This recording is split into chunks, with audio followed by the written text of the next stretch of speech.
మిర్చి, శ్రీమంతుడు, జనతా గ్యారేజ్, భరత్ అనే నేను వంటి బ్లాక్ బస్టర్స్ ఇచ్చారు కొరటాల శివ. ఆ తర్వాత ఆచార్య లాంటి ఫ్లాప్ ఇచ్చారు. అయితే ఆచార్య తర్వాత దేవరా సినిమా చేస్తూ ఉండడంతో ఎలా చేస్తారా, మళ్ళీ హిట్ ట్రాక్ ఎక్కుతారా అనే సందేహాలు దేవరను వెంటాడాయి. అలాగే ఇటు ఎన్టీఆర్ కొరటాల శివ కాంబోలో జనతా గ్యారేజ్ చిత్రం హిట్ కాగా ఇప్పుడు వీళ్ళిద్దరి కాంబోలో ప్రేక్షకుల ముందుకు వచ్చింది దేవరా, అది కూడా 6 ఏళ్ల తర్వాత. మరి కొరటాల ఎన్టీఆర్ ఫ్యాన్స్ ఆకలి తీర్చాడా అంటే 100% బిర్యానీ మాత్రం పెట్టలేకపోయాడు. ఇది మాత్రం నిజం. దేవరలో ఎన్టీఆర్ ని చూసి మనం బాగుంది హిట్ అంటున్నాం, కానీ కొరటాల ఈ సినిమాలో చేసిన తప్పే మళ్ళీ చేశాడు. కేవలం ఎన్టీఆర్ మాత్రమే ఈ సినిమాని కాపాడాడు. సరే, ముందు కథ ఏమిటో చూద్దాం అనే దానికన్నా కథ మనం ఆల్రెడీ ట్రైలర్ లోనే చూసేసామని చెప్పాలి. ట్రైలర్ ని మీరు క్లియర్ గా చూస్తే మీరు ఊహించిందే కథ, అంతకు మించి ఏమీ లేదు. సరే, అలా చెప్పుకున్నా కూడా ఆంధ్ర తమిళనాడు సరిహద్దు ప్రాంతం రత్నగిరిలోని ఎర్ర సముద్రం అనే గ్రామంలో జరిగే కథ ఇది.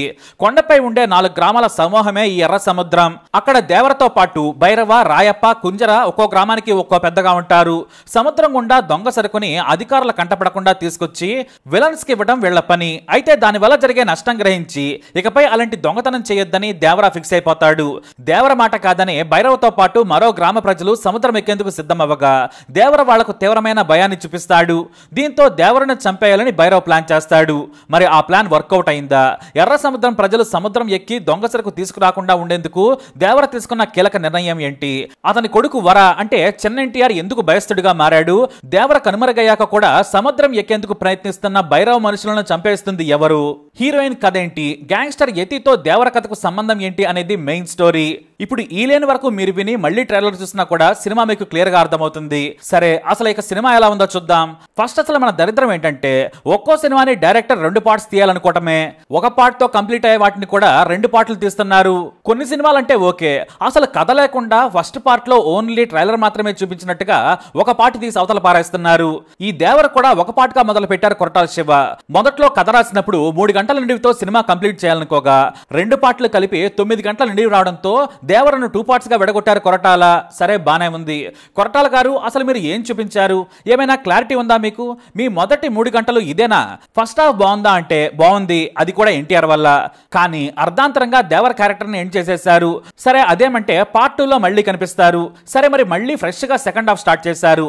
దానికి మళ్ళీ ఫస్ట్ హాఫ్ ని కనెక్ట్ చేయడానికి తలా తోకా లేని సీన్స్. కేవలం ఎన్టీఆర్ వల్లే ఈ సినిమా నిలబడగలిగింది. కథ బాగా కుదిరితే తక్కువ పాత్రలతో కూడా ఆకట్టుకునే విధంగా చెప్పొచ్చు. కానీ దర్శకుడు ఎంచుకున్న మార్గం పూర్తిగా పాత్రలతో నింపేయటం.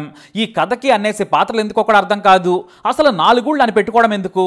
సరే, పెట్టుకున్నారు. ప్రతి ఊరికి ఓ నాయకుడిని పెట్టుకున్నారు. అంటే స్టేట్ కోళ్ళను పట్టుకొచ్చారు. సరే, ఆ నటులను వాడుకునే స్క్రిప్ట్ ఏమైనా ఉందా అంటే అది లేదు. అందరూ సింగిల్ డైలాగ్ ఆర్టిస్టులాగా, అతిథి పాత్రలాగా, జూనియర్ ఆర్టిస్టులాగా, ప్యాడింగ్ ఆర్టిస్టులాగా ఉన్నారు తప్ప కథలో ఎమోషన్ ని క్యారీ చేస్తూ నడిచిన పాత్రలు ఏవీ లేవు. ఏవో సీన్లు అలా తెర మీద సమాచారంలో వెళుతూ ఉంటాయి తప్ప మనసుకి అస్సలు హత్తుకోవు. తెర మీద కథ నడుస్తూనే ఉంటుంది, అనుభూతి మాత్రం కలగదు. సరే, సినిమా మొత్తంలో మంచి సన్నివేశాలు ఏమన్నా ఉన్నాయంటే అది లేవు. ఎన్టీఆర్ స్క్రీన్ మీద యాక్టింగ్ తో యాక్షన్ తో బేపచ్చం సృష్టిస్తున్నా కానీ దానికి తగ్గ సన్నివేశం ఒకటి లేదు. సరే, డైలాగ్స్ అన్నా ఉన్నాయా అంటే అది కూడా లేవు. ఫస్ట్ హాఫ్ అంతా బిల్డప్లతోటి, ఓడ దోపిటీ సీన్లతోటి అలా నింపాదిగా నడుస్తుంది. ఇంటర్వెల్కు ముందు సరైన హుక్ పాయింట్ కూడా ఉండదు. ఇక సెకండ్ హాఫ్ లో కథనం షేడ్ కాస్త మారుతుంది. రెండో ఎన్టీఆర్ ని చూడగానే కాస్త రిలీఫ్ అనిపిస్తుంది, కానీ అది ఎంతో సేపు ఉండదు. ఇక శ్రీదేవి కూతురు జాన్వీ కపూర్ నటించిన తొలి తెలుగు చిత్రం దేవర. దేవర చిత్రంతో జాన్వీ కపూర్ కి మంచి అవకాశం లభించింది. దేవరలో యంగ్ ఎన్టీఆర్ జోడీగా తంగా పాత్రలో నటించింది జాన్వీ కపూర్. కానీ ఆమె పాత్ర కేవలం 2 సీన్లు, ఓ పాట వరకే. స్టోరీలో ఆమెకి ఏమాత్రం స్కోప్ లేకుండా చేశారు దర్శకుడు. ఇక నటుడిగా ఎన్టీఆర్ కి వంక పెట్టడానికే లేదు. దేవరగా సెటిల్డ్ పర్ఫార్మెన్స్ చేశారు. పాత్రకు తగ్గట్టుగా హుందాగా కనిపించారు. వరా పాత్ర భయపడే సన్నివేశాల్లో యాక్షన్ చేసేటప్పుడు నటుడిగా ఆయన అనుభవం కనిపించింది. సైఫ్ అలీ ఖాన్ కూడా పెద్దగా వాడుకోలేదు. ఇక శ్రీకాంత్, ప్రకాష్ రాజ్, అలాగే మురళీ శర్మ ఇటువంటి పాత్రలు చేయడం కొత్తేమీ కాదు. చాలా సెటిల్డ్ గా వారి స్పేస్ ని ఆక్రమించారు. ఇక దేవరకి Anirudh background music, Rathnavelu cinematography highlight అయింది. కానీ విఎఫ్ఎక్స్ మాత్రం మైనస్. ఆచార్య సినిమా విఎఫ్ఎక్స్ విషయంలో ఎన్నో విమర్శలు ఎదుర్కొన్నాడు కొరటాల శివ. కానీ మళ్ళీ అదే తప్పు చేశాడేమో. ఇక సినిమాలో ఊహించిన ట్విస్టులు పెట్టి అభిమానులను అల్లాడించేశాడు కొరటాల శివ. సినిమా క్లైమాక్స్ దగ్గరకు వచ్చేసరికి పెద్ద షాక్ ఇచ్చాడు. బాహుబలి సినిమా రేంజ్ లో క్లైమాక్స్ పెట్టడానికి ప్రయత్నించిన కొరటాల శివ బొక్కబోర్లా పడ్డాడని చెప్పాలి. క్లైమాక్స్ లో ఎన్టీఆర్ ఫ్యాన్స్ కు డిసప్పాయింట్మెంట్ తప్పదు. అలాగే సినిమా పార్ట్ 2 కోసం పార్ట్ 1 ను దారుణంగా సాగదీశాడు కొరటాల శివ. కొరటాల శివ రచన, దర్శకత్వం బలహీనంగా ఉంటే ఎన్టీఆర్ నటన, అనిరుద్ బ్యాక్గ్రౌండ్ మ్యూజిక్, అలాగే రత్నవేలు సినిమాటోగ్రఫీ దేవరకు బలమయ్యాయి. సినిమాను చాలా వరకు తమ భుజాల మీద మోసాయి.